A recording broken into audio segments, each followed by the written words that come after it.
Welcome, friends. It's the Carnivore Rabbi here, as always, to meet, pray, and love. And this is a special episode. I've got somebody that I have been following for years now. I've probably listened to every interview he's done, and he has really helped me enormously in life. And that is Philip Meece, who is the inventor, the producer, the owner of the Carnivore Bar. And if you haven't heard of the Carnivore Bar, you're going to learn a lot about it. It is a life-saving snack. And not just a snack. It can be a real meal replacement, too. And it has helped me, obviously, with my work. I have to travel. I go a lot of places. I've been invited to meals a lot, and I need something that can keep me carnivore. And the Carnivore Bar has been a lifesaver. And Philip has an incredible story that we're going to hear about how he created this product. This is Memorial Day. When this is being released, obviously many people are going to be watching it later. But Philip was in the Army, and this product came out of a need that he felt. And so we're going to learn that story. But Philip, first, tell me your carnivore story. How did you become a carnivore, and then how did you create this revolutionary product? Well, hey, thanks for having me on. I was born out of necessity. So I went to Afghanistan, served my country.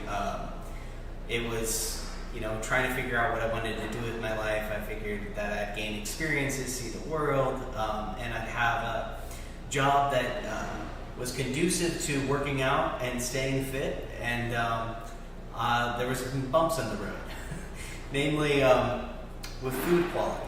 When I went to Afghanistan, I was in this little anti-tank unit. Taliban don't have any tanks. So we were sent off to the boonies to do whatever and random odd jobs all year long that we were in Afghanistan. And we were fed primarily MREs, which is a preservative-laden government issue, like nutrition by Excel spreadsheet. It's none of those vitamins are very bioavailable, and they were quite constipative, or the other error is like too fast or too slow, and no nutrients. And so we were all struggling as soldiers dietarily with our nutrition needs and just staying in good shape.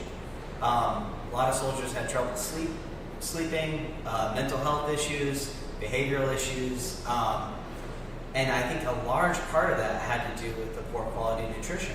Anything that could survive the trip in a Connex to overseas, go over the ocean, wasn't going to be particularly bioavailable or fresh or quality foodstuffs. It was a lot of caffeine, nicotine, and sugar. And so, dying for meat, I would order APO jerky overseas, and I had it spoiled on the trip over. I was like, gosh, there's got to be a way to get healthy food to the battlefield. And like, why have we have these missiles and airplanes and all this technology and all these like trackers and gadgets and gizmos, but we haven't mastered food. And so that made me think when I got back, wonder if we could get like a meat MRE, something like that. It's like, oh wait, but all those like vegetables and antioxidants and those micronutrients, we'd be missing that. So, what would be the point? Like, that'll never work because, how do we source and how do we figure out all the other things you need that aren't just in meat? And so I shelved that idea of the meat MRE. And then the carnivore movement came up, and I was like, you don't say you can live off just meat. And I was like, that got my gears turning.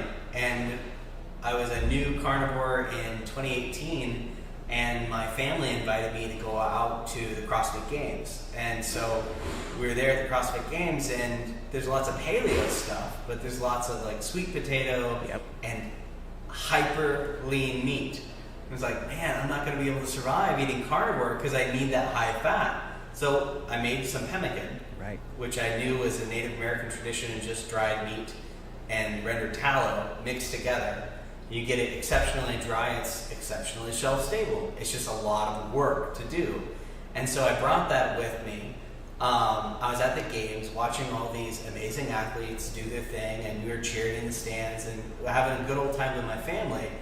But I was shocked by how little options there were amongst the health conscious community. And I was just spinning my wheels, like as a civilian, getting back into my life and saying, okay, I feel like I'm in this brain fog, this kind of malaise after my trip overseas with all the antibiotics and crap food I ate.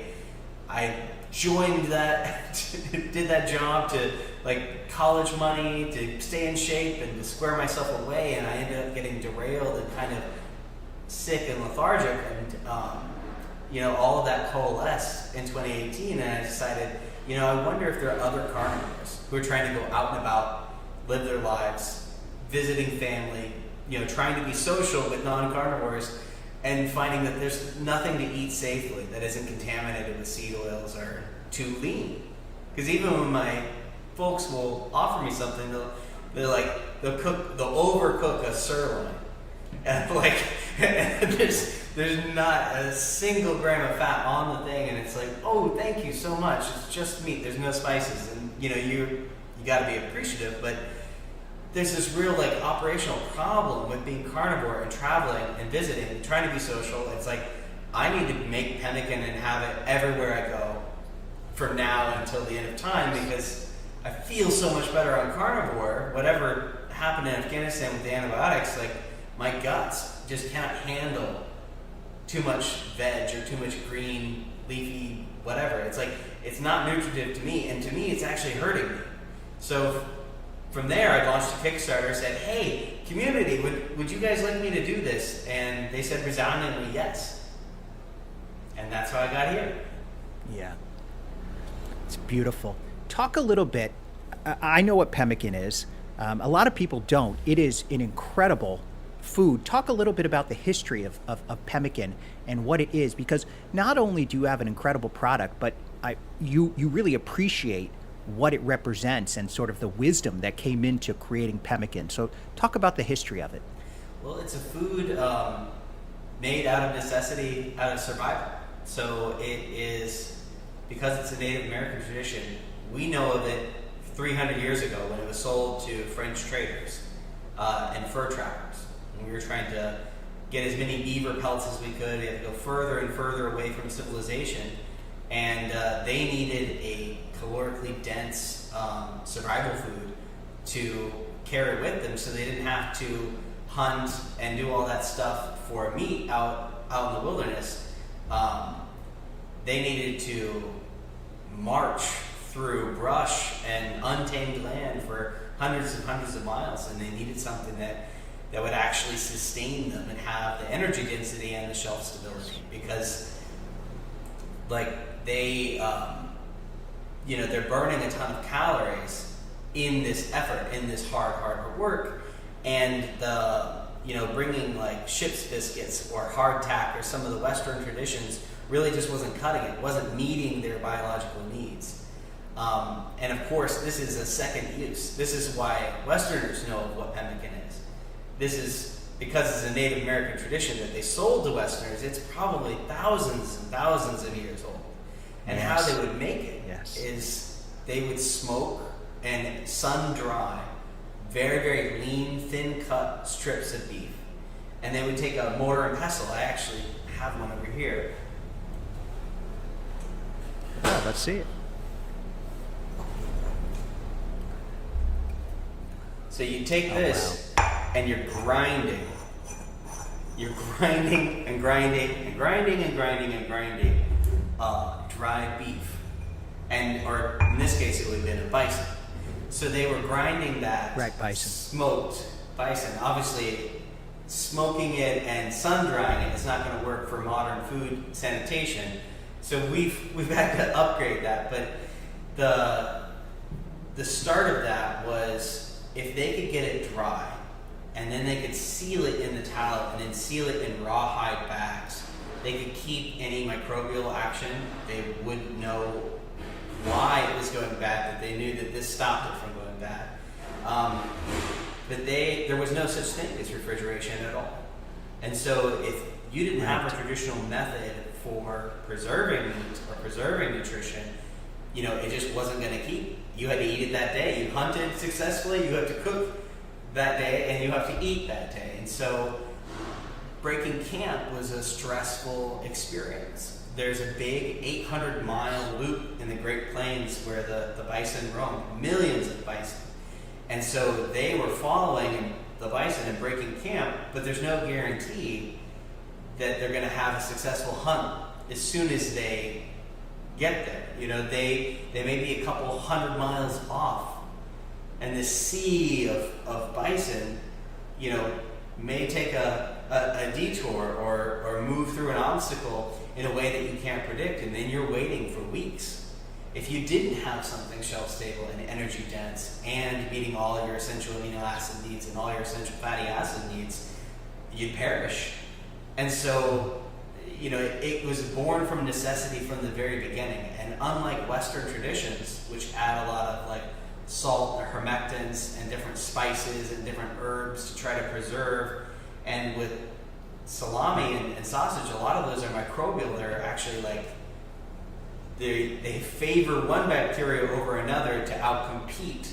And so if you're sensitive or you have mold sensitivities, you might not want to eat, you know, that cured meat because of the way it's been cured with the herbs, which are anti-nutrient filled, and then the hermectant, the salts. It's a catastrophic amount of salt. And then there's the potential for biotoxins in the mold. And so it worked for Western traditions, and there are people who spend a lot of time and energy on that. But what I needed as a carnivore who just wanted to eat meat is I needed a tradition that's made for, you know, no refrigeration, for emergencies, for Afghanistan, and just in case, anywhere. That didn't have anything. No plants, zero. No contaminants whatsoever as the mechanism of preservation. And we do make some that have a little bit of pluck, which is an organ-based seasoning. But that's for flavor. That's not at the concentrations that would prevent microbial growth or oxidation. So that's basically where we started. We needed this methodology that didn't add anything. In some ways, I mean, this is what makes you such an extraordinary entrepreneur, is in some ways it's similar to the invention of pemmican to begin with. They had a need, the Native Americans had a need to have long hunts, weeks at a time, when they're out trapping furs and so forth. So they, in a sense, create this method of a nutrient-dense food that can sustain them. Now we're living in the 21st century. We have certain food safety laws, and we're not going out on, well, some people go out on week-long hunts and things like that, but we have a different need. We need something that can give us the right kind of energy without all the irritants and so forth that we find in modern foods. And you took this history of pemmican and, in a sense, updated it for the 21st century, making it available to people, which is such a gift. And I can sense the passion that you have for this. And I feel it as well. I mean, Native Americans got a lot right. And I mean, there's Dr. Chafee, I'm sure you've seen, talks about this, how there were people that lived into their hundreds regularly with this way of eating. Now we're, of course, in a different world. We have a lot more toxins in our air now than they probably had, but it is a time-tested, extraordinary way of fueling our bodies. So talk about the process. How did you, so you get back from Afghanistan, you've experienced this, I know there were some health issues and we can get back to those. You start the Kickstarter. How does the carnivore community respond? What does it feel like? How do you get the process going? What were some of the challenges? Well, so I went to Amber O'Hearn's first carnivore conference in Boulder. And I launched the Kickstarter on that date. So I went with samples to the only group of gathering of carnivores I'd ever heard of. Released samples at Denver, Low Carb Denver. So basically they butted up the conferences so that they could get some of the same people to talk at the conference for the small carnivore conference and then the bigger Low Carb Denver. So I kind of piggybacked on that brilliant idea of Amber's. And so that's where I kind of had a bunch of carnivores taste it and kind of give me their original feedback and say, hey, I want to mass market this, or at least market more than that I can make in my kitchen by myself. And that's kind of where we went from there. The Michaela's tweet basically kind of put us on the map. She had asked for a product like this to be made, a pemmican with no additive ingredients, nothing that we're going to react to, and she said, hey, someone should make this, and I did, and so true to her word, she shouted this out, and that kind of got the Kickstarter rolling. And so then it was just basically a matter of figuring out what we needed to produce this, and unfortunately the infrastructure and the red tape for making a meat product is rather insane. It's a local meat plant just went into production down the street from me for $211 million with JBS Swift Meats. And it's like, so I raised $84,000 in my Kickstarter. So it was a successful Kickstarter. I had people interested. I proved the market, but there was a big delta in what a USDA facility was and what we had access to as far as capital. And so what we did is we found a way through Commercial Kitchen and direct to consumer to do retail exempt. So we got permission from the USDA to sell direct to consumer. There were a lot of stipulations. People will notice that there's no nutrition facts on the back of the bar. There's just macros. And that's because any nutrition facts needs to be vetted by the USDA. You can get in trouble or potentially shut down if you don't have that. So it's these old school rules that as long as it's direct from me to you, we can be governed by the health department as long as we're meeting all the internal temps to make sure that the food has been processed correctly, that it's safe for microbial threats, and then I make sure that the water activity is low enough that no microbial or fungal or bacteria can grow. And so getting that water activity down, we have a proprietary process for how we do it. So it's a little bit of a trade secret, but long story short, it's an upgrade. It's an upgrade of this to mechanically get us through the physics of what we need to achieve the shelf stability without adding any sprays or washdowns or chemicals or any kind of crap that would ruin the whole point for us because we're trying to make this really clean pemmican. This is fascinating. So essentially, this is why you can't get the Carnivore bar in stores or on Amazon, because if you were to go through that route, you have to follow all these regulations that would astronomically increase the price of having to of having to make this, and I mean potentially compromising the quality, which you wouldn't do. This is so good to know. It's almost like how farmers markets, right? That they sort of have a bypass. Tell me what accounts for most of the cost. I know because I'm a huge fan of Carnivore bars. I like to think I'm the biggest customer. I don't think I am because I'm just feeding one person. I'm sure a family of carnivores. There was a story about a woman who has 10 kids and the entire family is carnivore. So if they order Carnivore bars, they may be the largest customer. But I like to think I'm one of them. But what explains the cost? Because I know this is a big barrier to some people, and I'm such a huge fan. And I recommend the Carnivore bar all the time. People say, oh, it's expensive. So tell me, what goes into creating this? Well, each bar, dehydrated meat is mostly water. So without the water, your ribeye would be, this big. Your 8-ounce ribeye would be tiny. So you gotta kind of think about that. If you're getting a dehydrated meat product, it's the same reason why even commodity jerky is like $20 for a little bag. It's like, what happened there? It's like, well, they got a lot of the water out of it, but jerky, in order to be edible, is still pretty high in water compared to pemmican. So pemmican is orders of magnitude more dry. Interesting. Because, again, when I'm talking about the mechanical effort, it's we can't have sort of kind of dry and then spray it down with soy and teriyaki and these preservatives, because then again we violate our whole core concept. So we can't. So does getting the water out, is Is that what allows it to be shelf stable for so long? Correct. Is that why all the water has to come out? Okay. There are two mechanisms of spoilage, and that's the microbial aspect with water.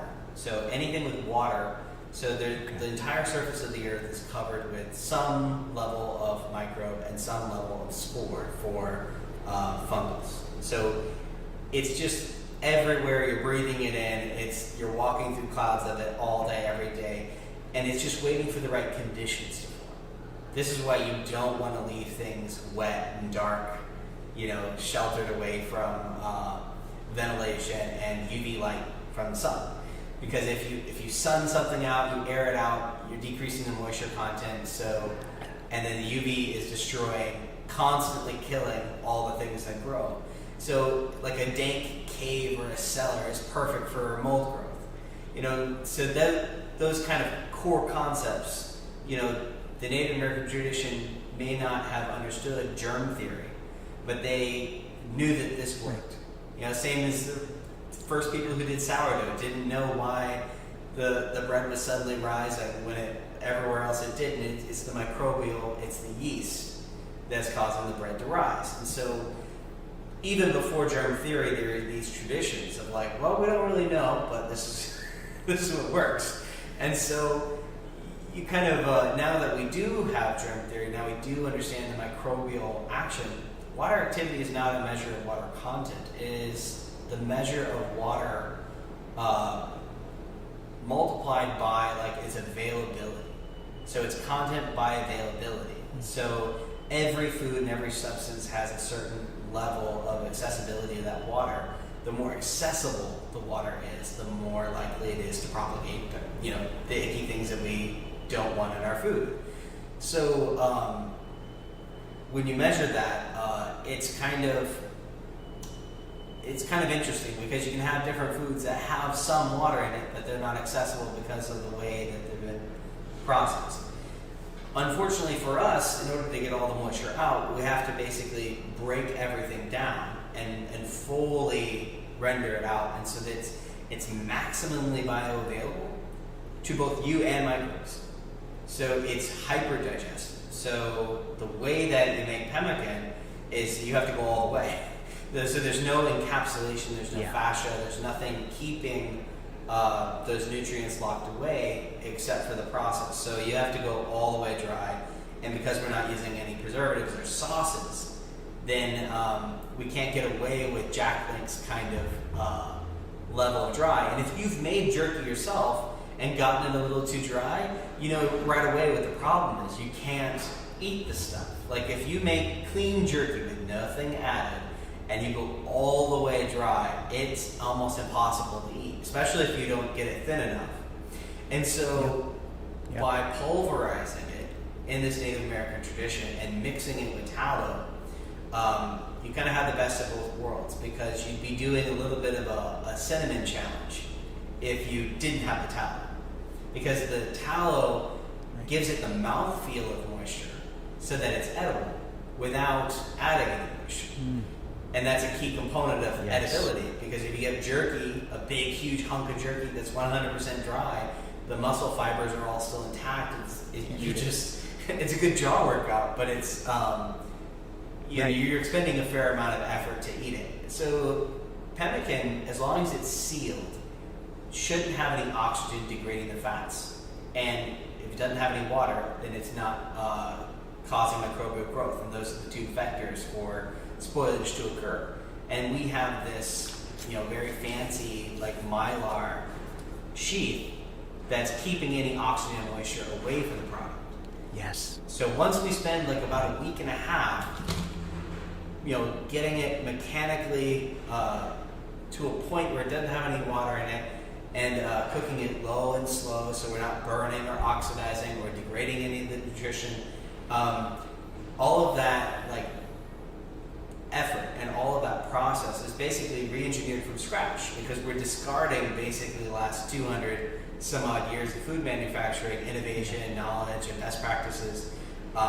We just throw all of that away because we have this paradigm where we think those additives and all the plastic use and all the chemicals and all the spray downs are degrading our health. we're not exactly sure what's made us sick as carnivores. You know, people talk about this all the time. Is it not enough sun? Is it chemicals in our soap and shampoo? Is it plant toxins? You know, the general response is it's everything. You know, it's like, well, to be scientific, we don't really know. And if you come from a place of humility, you know, that hence the cave painting. It's like, well, something we're doing in modern life has gone wrong with chronic illness. And the Native Americans, like you mentioned, lived into a ripe old age. The mortality is skewed because of early death and childbirth. So childbirth was yes. like the gatekeeper. But once you made it to age 3 or 4, you tended to live a long, healthy life unless you met a violent end. So the violent threats to our ancestral humans was much, much higher than it is now.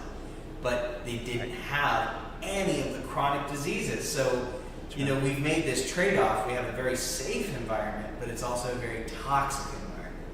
So if we're trying to detox, it's like you don't need to become a gladiator and take unnecessary physical risks. But you look at some of the things that they would have done, and they would have spent a ton of time cultivating their food.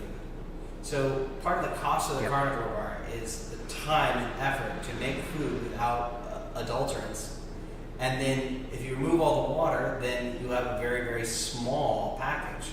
And for me, as a soldier who's carrying this food on his back, you know, this was all net gain. So I didn't design this product as a product. I made what I needed to accomplish the mission.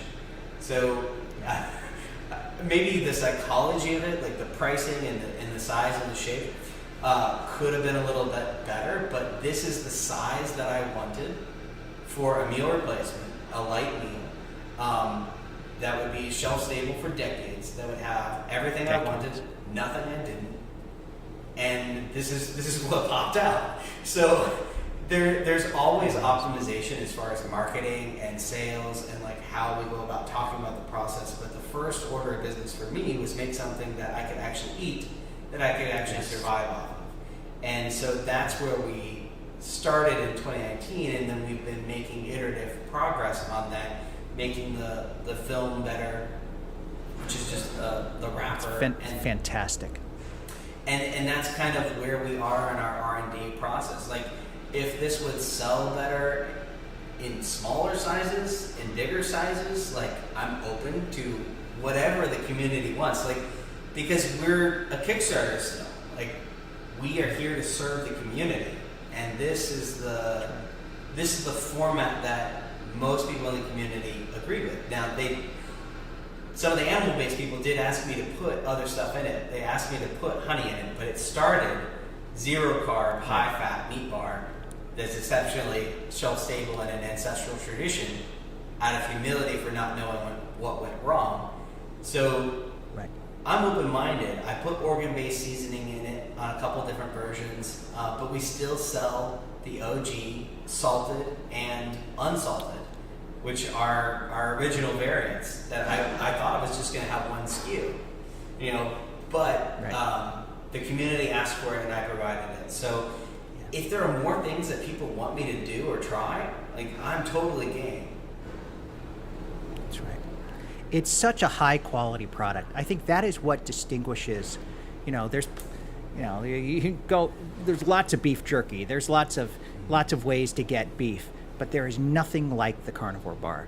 I remember, just thinking about this as you were talking, I remember the first one I had. I'd been carnivore for a couple months, and I was conducting a wedding. You know, I'm a rabbi, and I was at a wedding, and I was supposed to stay for a little bit later, but I wasn't going to eat some of the hors d'oeuvres, so I had my first carnivore bar. And I remember taking the first bite, and it's a little, the flavor is little, and then suddenly I got this feeling of, wow, there is a certain energy you get from the fat, especially when you're fat adapted, that you really can't get from anything. Maybe a big fat ribeye steak, you know, but the feeling you get when you eat a bar and you're hungry, it is energizing. And really yeah. It's a clean it's energy true too, because very. I think a lot of carnivores, they undereat fat. Like, Yes. They'll spreadsheet out their macros and they say they're eating, high fat carnivore, but in practice, the ribeye has a question mark amount of marbling, and question mark amount of grams of fat, and so sometimes you get a little lean, and so when you have a carnivore bar and you get the lights on moment, it's like, oh, you were probably a little deficient in fat. And I don't necessarily recommend using the carnivore bar to fix your macros, because trim is exceptionally affordable. If you even if you're getting the high-end stuff from regenerative raised farm at farmer's market, direct to your rancher, shaking his hand, it's still very, very affordable to get trim, but you have to be disciplined. Seek it out. Add in just what you mean to add in, not tons of fat and not none. And so you can fry it up in the air fryer, get it extra crispy, and then it's really delicious, and you'll have a similar experience. But it takes time, because most people just throw out their steak.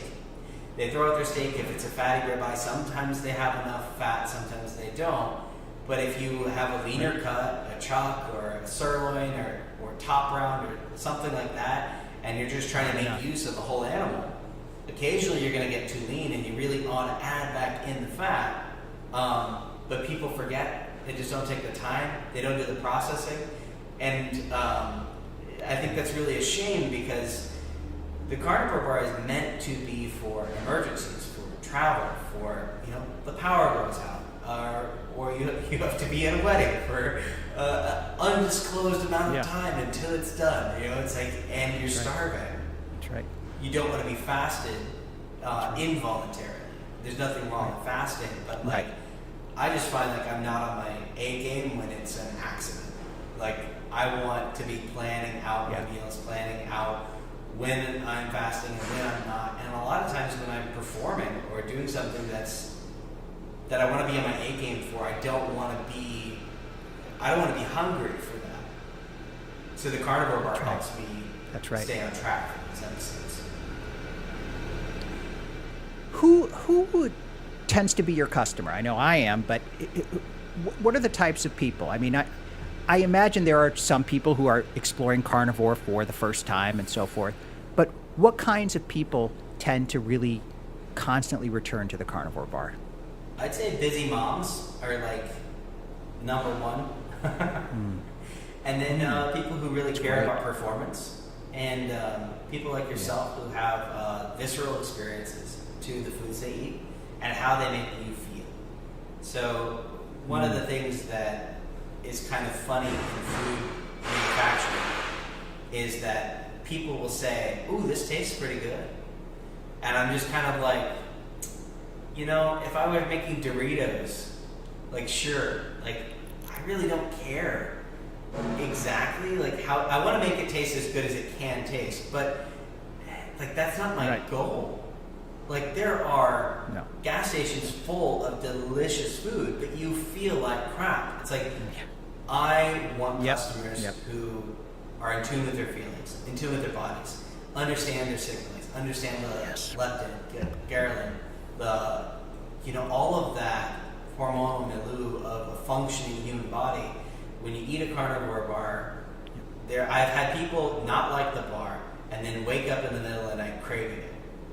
It's like, your body knows what this is. This is life. This is survival. This is, land of milk and honey, to bring it back to a faith discussion. It's, you know what is these ancestral nutrients that would have been life or death if you didn't have them. In our abundance of calories and total wasteland of nutrition, we kind of got out of touch, and everything is kind of geared, as an entrepreneur, they're like, oh, you should make it like this bliss point, and it should be, way more sugar, and it should be less fat, and it should be smaller portion sizes, and just fly out the door and sell all these units and make money and, become a millionaire. It's like, well, that's all well, fine and good, but that's not what I'm trying to do. I'm trying to create a tool that's extremely useful, that's a peerless quality, that has no compromise, and doesn't have junk in it. So if if I'm going to add honey, I'm going to add 7 grams. So that way you get to your 2,000 calories before you get 50 grams of carbs that are out of ketosis. So the idea is that the ratio is pegged so low that it'd be very hard to get fat on carnivore bars, even the honey variants. Because I'm trying to create a real functional food, not some kind of artificial bliss point that makes you eat more of it, just to sell and get more currency units. It's like, that seems like such a lame game to me. Like, I want to create something of actual value. That's right. That's right. How do you see this evolving? I mean, it obviously it's evolved since the first 2 bars, the salted and the unsalted OG bars, came out. What do you see as the future? Different variants, different species. I would love to make a bison bar eventually, if the stars align on that. If I can find a good supplier, probably will try different flavors for people who aren't ready for full carnivore, as kind of a gateway into carnivore. I've had many people start on the honey bar, feel better on salted, and convert. So I think we're gonna make a bigger on-ramp, and have it designed as that purpose. So everything will be basically like getting cleaner and cleaner and cleaner, but we probably will compromise a little bit on some of those. But if every compromise I make, it's like I'm digging in my heels, I'm fighting every step. So when someone asked me to make spices, I picked pluck seasoning, which has even more animal-based nutrition, nose and tail. They have organ-based seasoning, so it has heart, it has liver, it has a little bit of pancreas, it has like a full blend. So if you're worried about your copper zinc ratio, if you're worried about your glycine ratio of not getting enough glycine versus methionine, and balancing out your amino acids, because muscle meat is higher, I think, in methionine. And so like the Ray Peters are concerned about eating enough collagen. It's like, if you do an organ-based seasoning, you're getting some of that. So we're probably going to expand on the same thesis. Any compromise we make, we will make it in the same theory. It's like, okay, you don't want super plain. Well, we'll have super plain plus organs, and that will be our barbecue bar. And then if you want honey, if you want carbs, I'm going to keep it so that you can stay in ketosis. Because I think ketosis is based on the science, is what humans were designed for. So I'm not going to put more honey in it than would bump people out of ketosis. So, at the same time as we are willing to listen to our customers and explore the different variants of carnivore, we're going to stay true to the basic thesis of ancestral-based food, no chemicals, nothing added, and everything needs to be like within that theme. Highest quality. Like I could do bone marrow, or I could do, maybe a different kind of salt. Right now we're using Redmond's real salt, which is an ancestral, like, ocean sea salt, but it's under the ground. So it hasn't been contaminated with microplastics, it hasn't been contaminated with heavy metals, but it's richer, it has more micro elements in it from an organic source, from an ocean. So that seems like the right salt to use. Everything that we add into it, with the raw honey, we're trying to process it as minimally as possible. I don't know if there's anything that is beneficial in honey, but there are certainly natural practitioners who feel that there is. But they say that it's all those immune modulating factors in the honey are burnt out if you cook it. So it's like, okay, cool. I can dig that thesis, and I can expand on it, and I can make a little bit of raw honey, it adds tons of complexity to the bar, because I have heated tallow, and I have dried meat that's about room temperature when we assemble it, and then I have to add the raw honey, and I have to mix them all together quickly. You can't reheat it because I'm using dried meat, but I can't but I can't overcompensate with the tallow it'll scorch, and I can't overcompensate it with raw honey. I have to have just enough heat that it won't crystallize, but not enough heat to cook it. So there's all these like things that we're going to this unnecessary effort. Well, some may call it unnecessary, but our customers really appreciate that they can trust that what's on the label is actually what's on the label. And so we go to a lot of time and trouble to make sure that we're delivering exactly what we say we're offering. That's beautiful. And, I certainly am not a fan of cheating on the carnivore diet if you're a strict carnivore, but the couple of times, and we were talking about this beforehand, that I have fallen off the wagon, so to speak, it was with, I had a real sweet tooth, and the carnivore, the honey bar was wonderful. It kind of satisfied that, and I got back on track. And so I still have, I even though I don't eat them, I eat the OG, the salted and the unsalted. I have some honey bars, for those circumstances. They're essential. And the quality, I mean, this is what, I think you nailed that word, trust. The people who eat the carnivore bars really trust in the quality of it. And that trust is hard to find.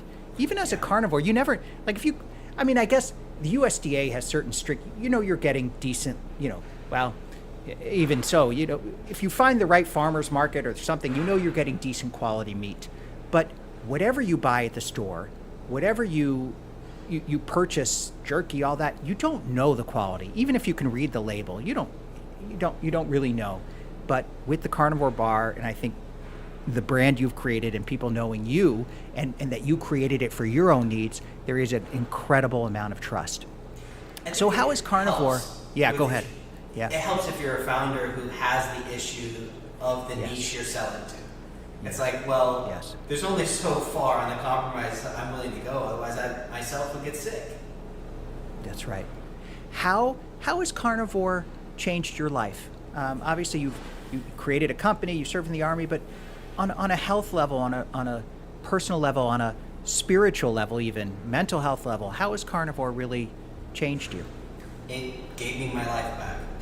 I was definitely circulating the drain, and I didn't know what was wrong. I spent tens of thousands of dollars health hacking, bought a bunch of gizmos, I have supplements that are just like a cabinet full of different things I've tried. Of like, something's wrong with my metabolism, maybe I'll try this, or maybe I'll try that, or basically go into a natural food store and just clear it off the shelves and like, try a little of this, try a little of that, try a little everything. And nothing was really working. And when I was trying to get healthy, I was eating a lot of seasonal, high-end, really fancy vegetables and fruit. Because I was thinking like, okay, I need to eat in cycle with nature. And so I'm eating things that are locally small producers, not using pesticides. Because I knew that everyone who eats vegetables or fruits, who's conscious of food quality, is like, oh yeah, most everything at the grocery store is toxic. And they're coming out with new toxins every day, appeal, all kinds of crazy stuff to make it even worse. So I was spending a ton of money on vegetables and fruit and lean meat, grass-fed, grass-finished, because I didn't have any stone that was unexplored. And that took like 8 years of fiddling around. I felt better when I ate the grass-finished beef, but I didn't know exactly why, and was seeing the VA, got diagnosed with PTSD, which I disagreed with because I didn't have the history of traumatic, events. I was in Afghanistan and my health deteriorated, and I came back with anxiety and depression. But it wasn't because I had lost a buddy. It was because my guts weren't right. That's what I thought at the time, and I still feel pretty vindicated by that. So when I cut the vegetables out, 2018, I guess I should rewind one step. There's a story that happened in the interim with Jordan Peterson. I kind of became a follower of him as I was kind of in the depths of depression and anxiety and wallowing in my own self-pity, that helped really spiritually kind of lift me up and kind of orient me towards a positive direction in my life. And that was the mechanism for me hearing about Michaela and going carnivore. But he's really big on meaning, of picking up the biggest burden you can find and doing something meaningful with your life. And I was obsessed. I listened to him nonstop for 3 years, and was just in love with the philosophy and revivified my faith, and kind of had this holistic view of religion and spiritual and personal development, and kind of had this this is what religion is for. It's so that we as a society can encourage, in this case, young men to go out there and solve problems and endure the hardships of life, because the taking on responsibility is how you enrich your life and give yourself meaning. And so my cousin at the time was very, very ill and needed a liver transplant. So I'm on this journey, I'm eating all these vegetables, and I'm drinking craft beer. So I'm drinking these fancy beers, into bourbon and all these other things. So I have a few extra pounds on me, but I assume that it is alcohol related. So I don't look any further into that. What could alcohol have to do with my depression? It's certainly this other health hacking gizmo that I haven't gotten enough of. So I just kept getting more gizmos and more supplements. And, it came up that I was a match for being a living donor for my cousin. So I went ahead and cut all alcohol out of my diet, saying, okay, well, this is something I knew was suboptimal and keeping the last 10 pounds on anyway. And here's a chance to make my life meaningful. And so I donated part of my liver to my cousin, and she's alive and well now today, which I found very meaningful at the time, and that was my first step. But the alcohol wasn't the whole problem. I quit alcohol, which was very hard to do, for this epic cause, this spiritual, personal development reason, and that wasn't it. There was something wrong with green leafy vegetables and lean meat that I was eating that was giving me horrible depression and anxiety still. And I was like, wow, that's crazy. And about 3 months after that, Jordan Peterson went on Joe Rogan podcast and talked about Michaela.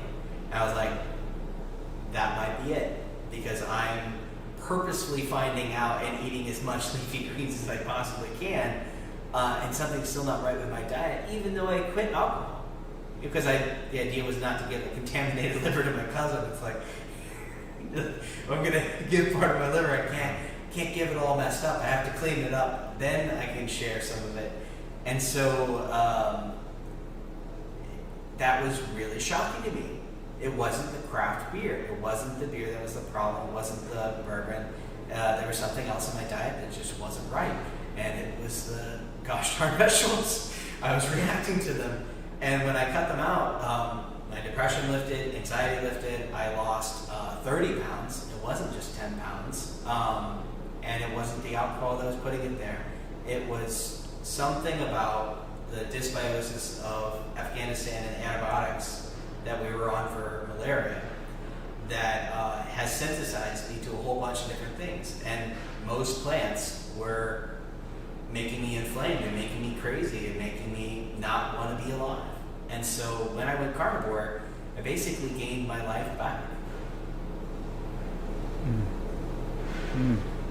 Wow.